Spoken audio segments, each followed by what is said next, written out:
Hyderabad గచ్చిబౌలిలోని అంజయ్యనగర్లో building కూలిన ఘటనలో rescue కొనసాగుతోంది. నిన్న మధ్యాహ్నం నిర్మాణంలో ఉన్న 7 భవనం ఒక్కసారిగా కుప్పకూలింది. ఈ ప్రమాదంలో 2 మృతి చెందారు. శిథిలాల పక్కనే ఉన్న మరో అపార్ట్మెంట్ పై పడటంతో పాక్షికంగా దెబ్బతింది. 6 ఫ్లాట్లు ధ్వంసమయ్యాయి. ప్రస్తుతం శిథిలాలను తొలగిస్తున్నారు. నేలమట్టమైన బిల్డింగ్ శిథిలాలు తొలగించిన తర్వాత దాని వెనుక ఉన్న అక్రమ కట్టడం G+6 భవనాన్ని అధికారులు కూల్చేయనున్నారు. జయదర్శిని అపార్ట్మెంట్ సి బ్లాక్ వాసులు ఇప్పటికే ఖాళీ చేసి వెళ్లిపోయారు. మరోవైపు బిల్డింగ్ యజమాని సాజిద్ పరారీలో ఉన్నాడు. హైదరాబాద్ గచ్చిబౌలిలోని అంజయ్యనగర్లో బిల్డింగ్ కూలిన ఘటనలో రెస్క్యూ కొనసాగుతుంది. నిన్న మధ్యాహ్నం నిర్మాణంలో ఉన్న 7 భవనం ఒక్కసారిగా కుప్పకూలింది. ఈ ప్రమాదంలో 2 మృతి చెందారు. దీనికి సంబంధించి మరింత సమాచారాన్ని అందించడానికి మా ప్రతినిధి రవి లైవ్ లో సిద్ధంగా ఉన్నారు. రవి, స్వాతి, గచ్చిబౌలి అంజయ్యనగర్లో బిల్డింగ్ కూలిన ఘటనపైన అధికారులు చర్యలు కూడా ప్రారంభించారు. ఈ ఏరియాకు అంటే సర్కిల్ 50కి టౌన్ ప్లానింగ్ అధికారిగా ఉన్నటువంటి సంతోష్ పైన సస్పెన్షన్ వేటు వేశారు. అంటే తన దృష్టిలో ఉంది, ఇది అక్రమ నిర్మాణం అని తెలిసినా కూడా తను ఉన్నతాధికారుల దృష్టికి తీసుకొని రాలేదు అని చెప్పి తనను బాధ్యులుగా చేస్తూ సంతోష్ కుమార్ను సస్పెండ్ చేస్తూ వేటు వేశారు. మరోవైపు తనపైన విచారణ కూడా స్టార్ట్ చేశారు. విచారణ పూర్తయ్యే వరకు కూడా సస్పెన్షన్ కొనసాగుతుంది అని చెప్పి కొద్దిసేపటి క్రితమే ఉత్తర్వులు జారీ చేశారు. సో నిన్న G+7 బిల్డింగ్ కొలాప్స్ అయినటువంటి చోట శిథిలాల తొలగింపు ఇంకా కొనసాగుతోంది. ప్రస్తుతం DRF అధికారులతో పాటు ఫైర్ సిబ్బంది ఈ శిథిలాలన్నింటినీ తొలగిస్తూ ఉన్నారు. సో నిన్న ఇక్కడికి వచ్చినప్పుడు హైడ్రా కమిషనర్ రంగనాథ్తో పాటు సైబరాబాద్ మున్సిపల్ కమిషనర్ కూడా వెనక ఉన్నటువంటి బిల్డింగ్స్ను విజిట్ చేశారు. ఆ వెనక ఉన్నటువంటి నిర్మాణం కూడా కేవలం 50 గజాల్లోనే చేపట్టినటువంటి అక్రమ నిర్మాణంగా గుర్తించారు. అది కూడా 6 ఫ్లోర్స్ ప్లస్ మళ్ళీ పైన పెంట్ హౌస్ వేశారు. అది కూడా హాస్టల్స్, పీజీలు నిర్వహించడానికని కట్టినటువంటి నిర్మాణం. ఇంకా అది ఓపెనింగ్ స్టేజ్లోనే ఉంది. సో అది కూడా అక్రమంగా కేవలం G+2 నిర్మాణం, G+2 వరకు అనుమతులు తీసుకొని ఏకంగా G+6 వరకు వేసి ఆ తర్వాత పెంట్ హౌస్ వేశారు. సో దాన్ని కూడా డిమాలిష్ చేస్తామని చెప్పారు. సో అది డిమాలిష్ చేయాలంటే ముందున్నటువంటి శిథిలాలన్నింటినీ తొలగించాలి. కాబట్టి ప్రస్తుతం నిన్న కూలిపోయినటువంటి ఆ బిల్డింగ్ శిథిలాల తొలగింపు కొనసాగుతోంది.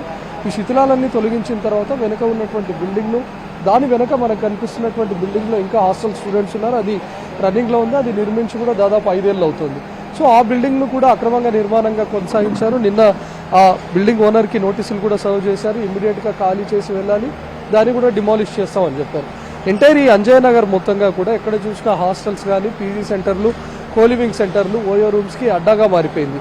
తక్కువ స్థలంలో అంటే కేవలం 40, 50, 60 గజాల్లోనే దాదాపు G+6, G+7 వరకు నిర్మాణాలు చేపట్టారు.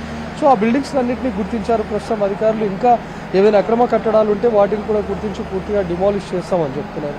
సో ఒకవైపు ఈ బిల్డింగ్స్ని అయితే ఐడెంటిఫై చేశారో ఆ బిల్డింగ్స్ను కూలుస్తుండగానే ప్రస్తుతం మనం చూస్తున్నటువంటి టవర్, ఈ అపార్ట్మెంట్ ఏదైతే ఉందో జయదర్శిని అపార్ట్మెంట్కి సంబంధించినటువంటి సి బ్లాక్ వెనక వైపు అంతా డ్యామేజ్ అయిపోయింది. అది పాక్షికంగా ధ్వంసమైంది. నిన్న సాయంత్రమే వీళ్ళందరినీ ఖాళీ చేసి వెళ్ళిపోమని చెప్పారు. ఇంట్లో ఏమైనా వాల్యుబుల్ థింగ్స్ ఉంటే వాటిని మాత్రమే తీసుకొని వెళ్ళాలని చెప్పి సూచించారు. సో ఆల్టర్నేట్గా వీరు వేరే షెల్టర్ను వెతుక్కొని ఈ సి బ్లాక్లో ఉన్నటువంటి, ఈ సి టవర్లో ఉన్నటువంటి వాళ్ళంతా అంటే మొత్తం 6 ఫ్లోర్స్కు సంబంధించినటువంటి వాళ్ళు ఇప్పటికే ఆల్టర్నేట్ ప్లేసెస్కి వెళ్ళిపోయారు. ఒక 2 రోజుల తర్వాత ఈ బిల్డింగ్ ఏ విధంగా ఉంది, పటిష్టంగా ఉందా లేదా అని చెప్పి ఎక్స్పర్ట్స్తో పరిశీలించిన తర్వాత స్ట్రక్చరల్ డ్యామేజ్ ఏమైనా జరిగిందా అది అబ్జర్వ్ చేస్తామన్నారు. ఏదైనా స్ట్రక్చరల్ డ్యామేజ్ కనుక జరిగి ఉంటే వాటిని మళ్ళీ రీకన్స్ట్రక్ట్ చేసుకోవడమా లేకపోతే డిమాలిష్ చేయడమా అనేది ఆలోచిస్తామని చెప్పారు. ప్రస్తుతానికైతే ఈరోజు నిపుణులు వచ్చే అవకాశం ఉంటుంది. స్ట్రక్చరల్ డ్యామేజ్ జరిగిందా లేదా అని కూడా చూస్తారు.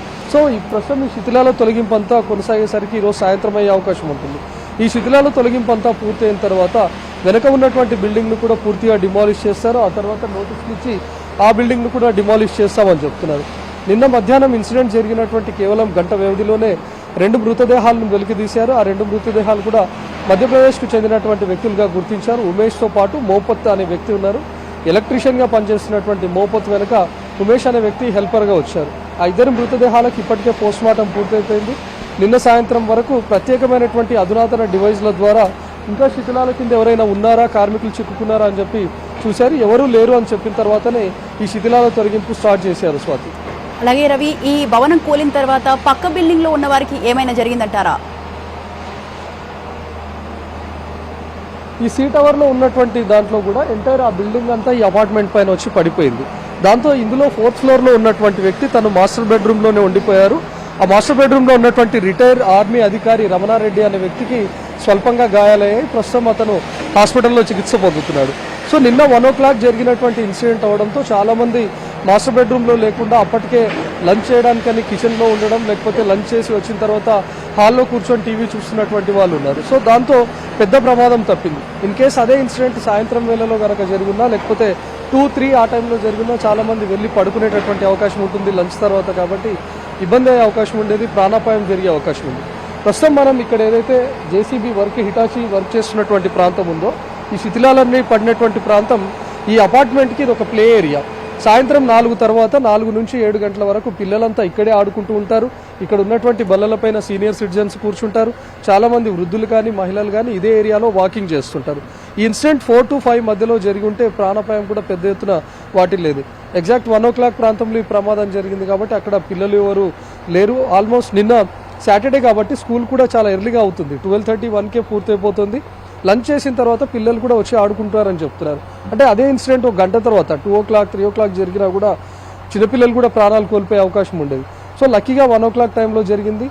కన్స్ట్రక్షన్ అవుతున్నటువంటి బిల్డింగ్లో కూడా కేవలం 2 కార్మికులు మాత్రమే ఉన్నారు కాబట్టి ఆ 2 కార్మికులే చనిపోయారు. అయితే ఇప్పుడు ఎవరైతే సంతోష్ కుమార్ను బాధ్యులు చేశారో 4 నెలల క్రితమే ఈ అపార్ట్మెంట్ వాసులంతా ఆ బిల్డింగ్ పైన కంప్లైంట్ చేశారు. దాంతో చర్యలు తీసుకున్నారు అధికారులు, ఆ బిల్డింగ్ను సీజ్ చేశారు. కానీ అక్రమంగా నిన్న 2 రోజుల క్రితం నుంచి పనులు స్టార్ట్ చేశారు. నిన్న ఎలక్ట్రికల్ వర్క్ నిర్వహిస్తున్నటువంటి టైంలోనే బిల్డింగ్ పూర్తిగా కొలాప్స్ అయిపోయింది. కేవలం 50 గజాల స్థలంలోనే ఏకంగా G+ నిర్మాణానికి పూనుకున్నాడు. ఇప్పటి వరకు బిల్డింగ్ ఓనర్ కానీ లేకపోతే ఆ బిల్డింగ్ కాంట్రాక్ట్ తీసుకున్నటువంటి బిల్డర్ కానీ ఎవరు అందుబాటులోకి రాలేదు. బిల్డింగ్ ఓనర్ సాజిద్గా గుర్తించారు. సాజిద్ పైన ఇప్పటికే పలు కేసులు ఉన్నాయని చెప్పి హైడ్రా కమిషనర్ రంగనాథ్ కూడా నిన్న చెప్పారు. తనకు పూర్తిగా అలవాటు తక్కువ స్థలంలో పెద్ద బిల్డింగ్స్ లేపి వాటిని హాస్టల్స్ రూపంలో అద్దెకి ఇవ్వడం తనకు అలవాటు అని చెప్పి గుర్తించారు. ప్రస్తుతం సాజిద్ కోసం పోలీసులు గాలిస్తున్నారు. సాజిద్ పైన ఇప్పటికే కేసు కూడా నమోదు చేశారు. సాజిద్ను కనుక అదుపులోకి తీసుకున్న తర్వాత తను నిర్మించినటువంటి బిల్డింగ్స్ అన్నిటిపైన కూడా ఎంక్వైరీ చేసే అవకాశం ఉంటుంది. ఎక్కడెక్కడ బిల్డింగ్స్ ఉన్నాయో వాటన్నిటిని కూడా డిమాలిష్ చేసే అవకాశం ఉంటుంది. ప్రస్తుతానికైతే శిథిలాల తొలగింపు పూర్తయిన తర్వాత వెనుక ఐడెంటిఫై చేసినటువంటి ఆ మిగతా 4 బిల్డింగ్స్ కూల్చివేత కూడా జరుగుతుంది. Swathi. Right, thank you Ravi, thanks for the live details.